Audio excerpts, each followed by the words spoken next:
வணக்கம். நம்ம தமிழ்நாடு சட்டசபையில் கடந்த 21ஆம் தேதி, அதாவது 21/4/2023 அன்னைக்கு ஒரு சட்ட திருத்தம் கொண்டு வராங்க. எதில் அப்படின்னு பார்த்தீங்கன்னா, தொழிற்சாலைகள் சட்டம் 1948, அதாவது ஃபேக்ட்ரிஸ் ஆக்ட் சொல்லுவாங்க.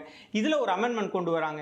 என்ன அந்த அமெண்ட்மெண்ட் அப்படின்னு பார்த்தீங்கன்னா, இதுக்கப்புறமா தொழிற்சாலைகளில் வேலை செய்யக்கூடிய தொழிலாளர்களுடைய பணி நேரம் அப்படின்றது அவங்களுடைய விருப்பத்துக்கு ஏற்ற மாதிரி 8 மணி நேரத்திலிருந்து 12 மணி நேரம் வரை உயர்த்திக்கலாம்.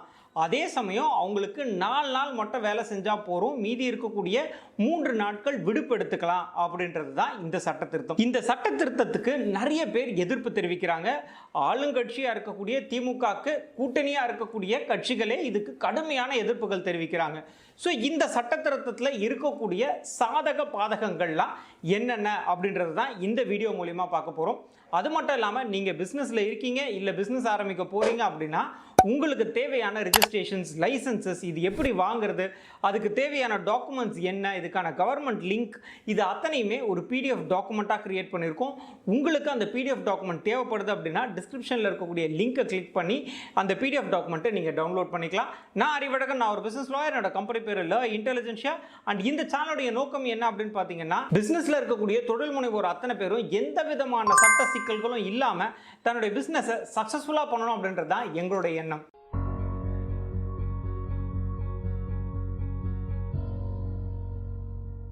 முதல்ல ஃபேக்ட்ரிஸ் ஆக்ட் பற்றி பார்த்துடலாங்க. அதாவது தொழிற்சாலைகள் சட்டம் 1948. இது எதுக்காக உருவாக்குனாங்க அப்படின்னு பார்த்தீங்கன்னா, தொழிற்சாலைகளை நெறிமுறைப்படுத்துறதுக்கு.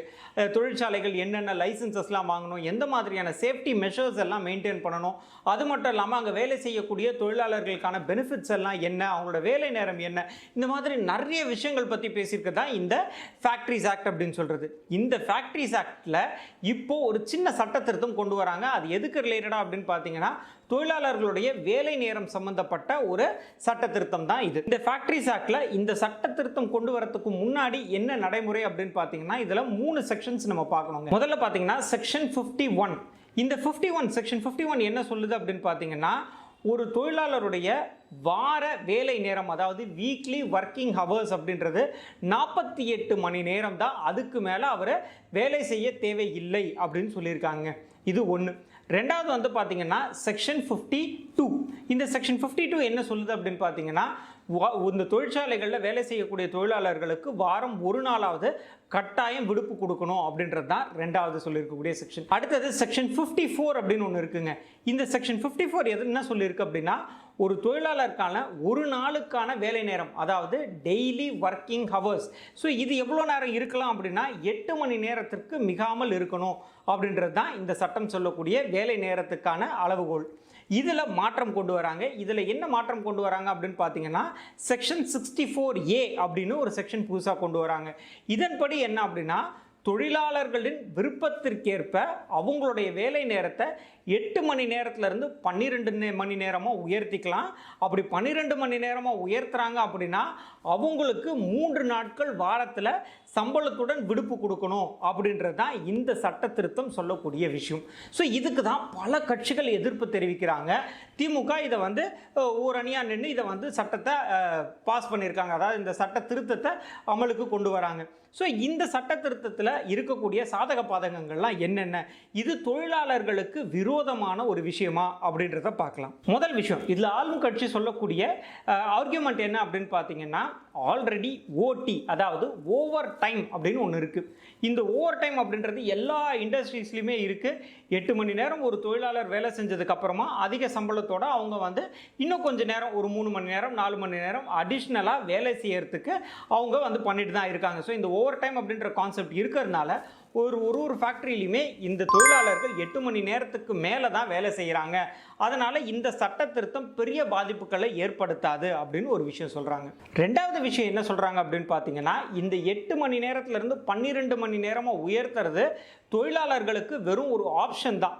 நீங்கள் அதை வேணும்னா 8 மணி நேரத்துலேருந்து 12 மணி நேரமாக உயர்த்திக்கலாம், இல்லை நான் 8 மணி நேரம்ன்ற அதே ஸ்கீமில் கண்டினியூ பண்ணிக்கலாம் அப்படின்றது ரெண்டாவது விஷயம். ஸோ இது தொழிலாளர்களுடைய ஒப்புதலின் பேரில் தான் அவங்க 12 மணி நேரம் உழைக்க போகிறாங்க. இல்லை வேண்டாம், நான் 8 மணி நேரம் ஸ்கீம்லேயே இருக்கேன்னா அவங்க 8 மணி நேரம் ஸ்கீம்லேயே கன்டினியூ பண்ணிக்கலாம். இது ரெண்டாவது விஷயம். மூணாவது ரொம்ப ரொம்ப முக்கியமான ஒரு விஷயம் என்னன்னா, நான் முதல்லயே சொன்ன மாதிரி செக்ஷன் 51 அப்படின்னு சொல்லியிருந்தேன் இல்லைங்களா, அதாவது ஒரு வாரத்துக்கான வேலை நேரம் அப்படின்றது 48 மணி நேரம். ஸோ இந்த 48 மணி நேரம் அப்படின்றது பார்த்தீங்கன்னா, இப்போ இருக்கக்கூடிய சட்டத்தின்படி ஒரு நாளைக்கு ஒரு தொழிலாளர் ஒரு 8 மணி நேரம் வேலை செய்கிறார் அப்படின்னா அவர் 6 நாளைக்கு வேலை செய்யணும். ஸோ 6 நாள் வேலை செய்யும் போது அது 48 மணி நேரமாக வருது. இங்கே இவங்க 4 நாள் தான் வேலை செய்ய போகிறாங்க. அந்த 4 நாளில் 12 மணி நேரம் அப்படின்னா அது வந்து 48 மணி நேரம் வருது. ஸோ இதுதான் இந்த சட்டத்திருத்தத்தில் ரொம்ப முக்கியமான விஷயம். ஸோ இவங்க வாரத்துக்கான வேலை நேரத்தை அதிகரிக்கலை, ஒரு நாளுக்கான வேலை நேரத்தை மட்டும்தான் அதிகரிச்சிருக்காங்க. ஸோ இதனால் மூணாவது விஷயம் என்ன அப்படின்னு பார்த்தீங்கன்னா, இவங்க 4 நாள் வேலை செஞ்சால் மட்டுமே போதும், மீதி 3 நாட்கள் விடுப்பு எடுத்துக்கலாம். முன்னாடி இருந்த ஃபேக்ட்ரிஸ் ஆக்ட் படி என்னென்னா, இதில் வந்து ஒரு நாள் மட்டும்தான் வாரத்துக்கு விடுப்பு, மீதி இருக்கக்கூடிய 6 நாட்கள் அவங்க பணிக்கு வர வேண்டியிருக்கும். இதில் இவங்க 12 மணி நேரம் ஒரு நாளைக்கு உழைக்கிறதுனால 4 நாட்கள் வேலை செஞ்சால் போகிறோம், மீதி 3 நாட்கள் சம்பளத்தோட விடுப்பு வந்து அவங்களுக்கு கிடைக்கும். ஸோ இது வந்து தொழிலாளர்களுக்கு நன்மை பயக்கும் அப்படின்னு ஆளும் கட்சி சொல்கிறாங்க. அடுத்து 4வது விஷயம் என்ன அப்படின்னு பார்த்தீங்கன்னா, இந்த சட்ட திருத்தத்தின்படி ஒரு ஃபேக்ட்ரியில் தொழிலாளர்களுடைய வேலை நேரத்தை அதிகரிக்கணும் அப்படின்னா அதுக்கு அந்த தொழிற்சாலை அரசாங்கத்துக்கிட்ட இருந்து பர்மிஷன் வாங்கணும். அந்த பர்மிஷன் வாங்கணும்னா முக்கியமாக அவங்கக்கிட்ட சேஃப்டி மெஷர்ஸ் இருக்கணும். அது மட்டும் இல்லாமல் அங்கே வந்து விமன் எம்ப்ளாயிஸ் ஒர்க் பண்ணுறாங்க, இல்லை வந்து வேலை நேரம் ரொம்ப அதிகமாக 10-11 மணி வரைக்கும் போகுது அப்படின்ற பட்சத்தில் அவங்கள வீட்டில் கொண்டு போய் சேர்க்கறதுக்கான ட்ராவல் ஃபெசிலிட்டி, ஸோ இது எல்லாமே இருக்குது அப்படின்ற பட்சத்தில் தான் அந்த இண்டஸ்ட்ரிக்கு இந்த பெர்மிஷன் கிடைக்கும். இல்லைனா அவங்க 8 மணி நேரம் வேலை அப்படின்ற அந்த ஸ்கீம்குள்ளே தான் இருக்க முடியும். இந்த 12 மணி நேரம் ஸ்கீமுக்கு அவங்களால வர முடியாது. ஸோ இந்த விஷயங்கள்லாம் நம்ம வந்து முக்கியமாக பார்க்க வேண்டியிருக்கு. அடுத்து 5வது விஷயம் என்ன அப்படின்னு பார்த்தீங்கன்னா, இந்த சட்ட திருத்தம் வெறும் தமிழ்நாட்டில் மட்டும் அமலுக்கு வரப்போகிறது கிடையாது. ஆல்ரெடி இந்த சட்ட திருத்தம் அப்படின்றது கர்நாடகா உள்ளிட்ட இந்தியாவில் இருக்கக்கூடிய பல மாநிலங்களில் கடைபிடிச்சிட்டு இருக்காங்க.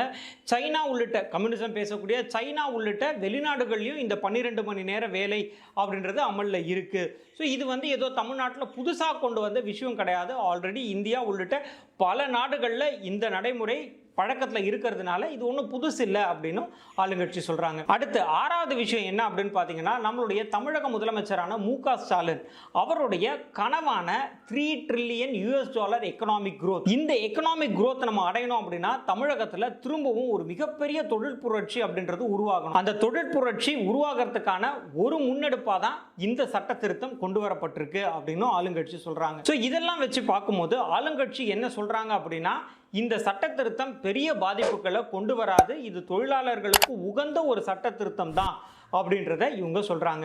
ஸோ இந்த சட்ட திருத்தத்தில் இதில் இன்னும் என்னென்ன பிரச்சனைகள்லாம் வரும் அப்படின்றது இதுக்கான முழு வடிவம் கிடைச்சாதான் நம்மளுக்கு தெரியும். அது மட்டும் இல்லாமல் இது நடைமுறைக்கு வந்ததுக்கு அப்புறமா தான் இதில் இருக்கக்கூடிய ப்ராக்டிக்கல் டிஃபிகல்ட்டிஸை என்கவுண்டர் பண்ண முடியும்.